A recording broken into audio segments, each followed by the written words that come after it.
नमस्कार। आकाशवाणी अलमड़ और देहरादून केंद्र में प्रस्तुत छन कुमाऊनी में प्रादेशिक समाचार। पहले मुख्य समाचार।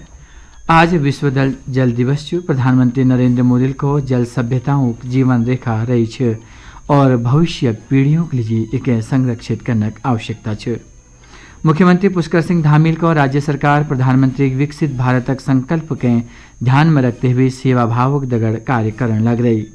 केदारनाथ यात्रा के लिए आज बे घोड़ा खच्चर रोग स्वास्थ्य जांच और पंजीकरण शुरू। और चंपावत जिला के मां पूर्णागिरी मेले में प्रतिदिन हजारों की संख्या में श्रद्धालु माता दर्शन के लिए पहुंचने लग रही।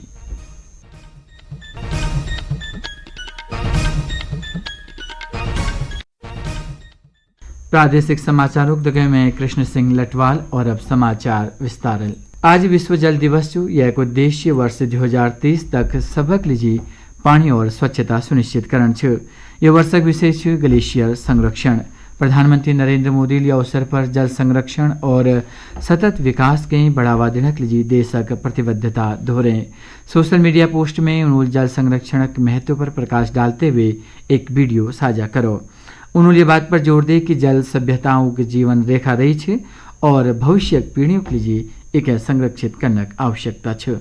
आप अभी जहां हो वहां पानी पर्याप्त मात्रा में उपलब्ध है, लेकिन आपको उन करोड़ों लोगों को भी हमेशा याद रखना है जो जल संकट वाले क्षेत्रों में रहते हैं। कुंभ से प्रेरणा लेते हुए हमें नदी उत्सव की परंपरा को नया विस्तार देना हो। इससे वर्तमान पीढ़ी को पानी का महत्व समझ आएगा, नदियों की साफ सफाई को बल मिलेगा, नदियों की रक्षा हो। विश्व जल दिवस के अवसर पर मुख्यमंत्री पुष्कर सिंह धामील को कि उत्तराखंड न केवल अनेक पवित्र नदियों का उद्गम स्थल है बल्कि जल स्रोतों का अपार संपदा बेले समृद्ध है। उन्होंने कहा कि प्रदेश सरकार जल संसाधनों संरक्षण और इन्हें पुनर्जीवन के लिए प्रयासरत है ताकि यह अनमोल धरोहर आने वाली पीढ़ियों तक संरक्षित रह सको। प्रदेश सरकार 3 साल कार्यकाल पूर्ण होने पर मुख्यमंत्री पुष्कर सिंह धामील आज देहरादून में पत्रकार वार्ता करी। उन्होंने कहा कि यह 3 सालों में राज्य सरकार कई विकास कार्यों के आगे बढ़ा और हम उत्तराखंड के सर्वश्रेष्ठ राज्य बनाने की दिशा में तेजी आगे बढ़ने लग रहे हो। उन्होंने कहा कि प्रदेश सरकार समान नागरिक संहिता, नकल विरोधी कानून, दंगा रोधी कानून और सख्त भू कानून लागूकरण सहित राज्य विकास के लिए कई ऐतिहासिक फैसले ले रही। मुख्यमंत्री ने कहा कि राज्य सरकार प्रधानमंत्री नरेंद्र मोदी के विकसित भारत संकल्प का ध्यान में रखते हुए सेवा भावक दगे कार्य करने लग रहे। कैसा हम राज्य के अंदर जो अगले 10 सालों में हमको जिन चुनौतियों का सामना करना है और जो हमारा पोटेंशियल है, जो हमारी क्षमता है, जो हमारे अवसर हैं, उन अवसरों को कैसे राज्य के हित में बदल सकते हैं, राज्यवासियों के लिए बदल सकते हैं। और हमारे प्रधानमंत्री जी का जो विजन है 2047 विकसित भारत का संकल्प, उस विकसित भारत के संकल्प के अनुरूप हम राज्य की कौन सी योजना, कौन से काम ऐसे कर सकते हैं कि हम उसमें अपना योगदान दें, उसके अनुरूप हम काम करें। उस पर हमारी सरकार पूरी तरह से काम कर रही है। मुख्यमंत्री ने कहा कि प्रदेश में निरंतर बढ़ता हुआ निवेश स्थानीय लोगों के लिए रोजगार के नए द्वार खुलने लग रहे। राज्य के अंदर निवेश आए, निवेश नहीं रुकना चाहिए। यहाँ के उद्योग समूह यहाँ आने से नहीं रुकनी चाहिए। उसके लिए भी हम लगातार प्रयास कर रहे हैं। हमने आदरणीय प्रधानमंत्री जी के मार्गदर्शन में यहाँ पर इन्वेस्टमेंट समिट का आयोजन किया था, जिसमें 3,55,000 करोड़ से ज्यादा के MOU हमारे विभिन्न निवेशकों के साथ, उद्योग समूह के साथ हुए थे, जिसमें 80,000 करोड़ से अधिक की ग्राउंडिंग पर आज काम प्रारंभ हो गया है और बहुत सारी नीतियों में परिवर्तन किया, शिथिलीकरण किया, जिससे कि निवेश आए, निवेश आएगा तो बड़ी मात्रा में हमारे यहाँ रोजगार का सृजन। राज्यपाल लेफ्टिनेंट जनरल गुरमीत सिंह आज देहरादून में 14 डोगरा बटालियन प्लेटिनम जुबली समारोह में बतौर मुख्य अतिथि सम्मिलित हुई। यह अवसर पर उन्होंने बटालियन शहीदों के श्रद्धांजलि अर्पित करी।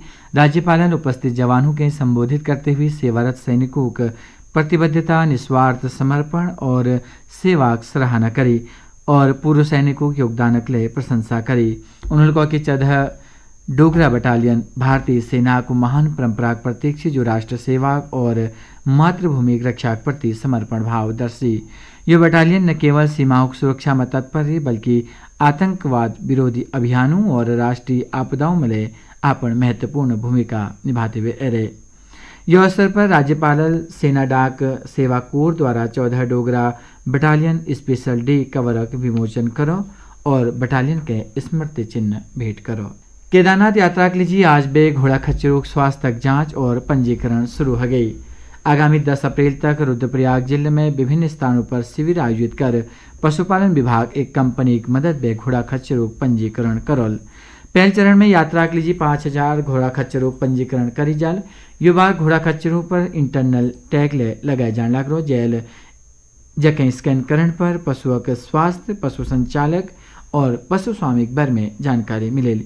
यात्रा काल में घोड़ा खच्चर रोग निगरानी के लिए पैदल मार्ग पर टास्क फोर्स तैनात करी जाल। आगामी 2 मई में शुरू होने वाली केदारनाथ यात्रा में यह बार घोड़ा खच्चर रोग संचालन की व्यवस्था के और बेहतर करी जाने लग रहा। ओखीमठ ब्लॉक पिठोड़ा में पशु जांच और पंजीकरण शिविर प्रक्रिया शुरू है। शिविर में घोड़ा खच्चर रोग स्वास्थ्य जांचक दगे बीमा कराई जाल। यह के दगे घोड़ा खच्चर रोग स्वामी और संचालक जानकारी ले पंजीकृत करी जाल। मुख्य पशुपालन अधिकारी डॉक्टर आशीष सिंह रावत बता कि जिला के अक्सतश्य मुनि, जखोली और ऊखीमठ ब्लॉक अलग अलग स्थानों पर कुल 32 शिविर आयोजित करी जाल। जब यात्रा के लिए घोड़ा खच्चर रोग पंजीकरण करी जाल। उन्होंने बताया कि स्वास्थ्य जांचक रिपोर्ट के आधार पर पशुओं के यात्रा के लिए पंजीकृत करी जाल।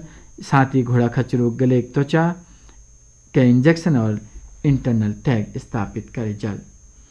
उत्तर भारत में प्रसिद्ध चंपावत जिला के मां पूर्णागिरि मेले में उत्तराखंड के अलावा देश के विभिन्न राज्यों में प्रतिदिन हजारों की संख्या में श्रद्धालु माता के दर्शन और पूजन के लिए पहुंचने लग रही। श्रद्धालु भीड़ के देखते हुए 3 स्थानों पर अस्थायी थाना खोलने के दगे भीड़ नियंत्रण के लेकर जगह जगह बैरिकेड की व्यवस्था करी जा रही। जिला पुलिस उपाधीक्षक शिवराज सिंह राणाल बता कि पूर्णागिरि मेले में प्रतिदिन 30 व 35 हजार श्रद्धालु पहुंचने लग रही।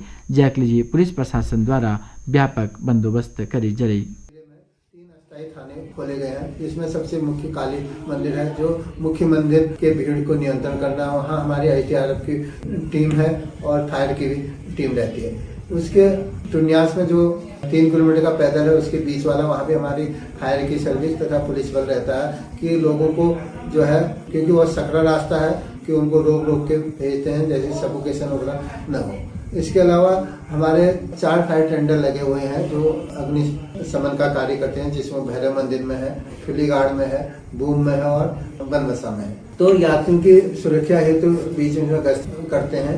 हमारा मुख्य है कि हमारे जो भी श्रद्धालु आए वह सुरक्षित जो है दर्शन करें और अपने घरों को सुरक्षित लौटें। मेले में श्रद्धालु कोणसे की सरकार और वे मेले में भल व्यवस्था करी जा रहे। नाम योगेश भारद्वाज है। मैं रहने वाला कस्बा छर्रा का हूँ, अलीगढ़ जिला। इस बार दर्शन भी अच्छे से हुआ है, किसी चीज़ की सुविधा खराब नहीं है, बाकायदा अच्छा है, बड़े अच्छे से दर्शन हुआ है। जो भी सुविधा हुई है जिसने भी किया है उसके लिए बहुत बहुत धन्यवाद, शुक्रिया। बहुत अच्छे से दर्शन हुए माता रानी के, तो हम भी प्रसन्न हुए कि हाँ यहाँ की सुविधाएं अच्छी हुई। वहीं मेले में श्रद्धालुओं की भारी भीड़ उमड़ने में व्यापारियों के लिए लाभ होने लग रहा और पूंछे कि मेले में उन्हें साल भरक आमदनी है जी। बागेश्वर जिला के मंडल सेला इलाके में आज घर में उपयोग होने वाले एक गैस सिलेंडर में लीकेज के कारण आग लग गई। जेल एक बच्चे समेत 6 लोग झुलस गई। दमकल कर्मियों को मौके पर पहुंचकर आग पर काबू पा और घायलों के जिला अस्पताल पहुंचा। वहीं डॉक्टरों के अनुसार घायलों में एक हालत गंभीर बनी हुई थी, जबकि अन्य झुलसे हुए सब लोगों के प्राथमिक उपचार दी जरो और उनर हालत ठीक है।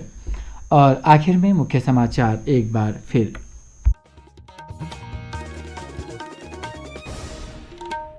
आज विश्व जल दिवस है। प्रधानमंत्री नरेंद्र मोदी को जल सभ्यताओं जीवन रेखा रही है और भविष्य की पीढ़ियों के लिए एक संरक्षित करने की आवश्यकता है। मुख्यमंत्री पुष्कर सिंह धामील को राज्य सरकार प्रधानमंत्री के विकसित भारत संकल्प के ध्यान में रखते हुए सेवा भावक दगे करने लग रहे कार्य। केदारनाथ यात्रा के लिए आज वे घोड़ा खच्चर रोग स्वास्थ्य जांच और पंजीकरण शुरू। और चंपावत जिला के मां पूर्णागिरि मेले में प्रतिदिन हजारों की संख्या में श्रद्धालु माता दर्शन के लिए पहुंचने लग रही। यह के प्रादेशिक समाचारों की अंक समाप्त भव। नमस्कार।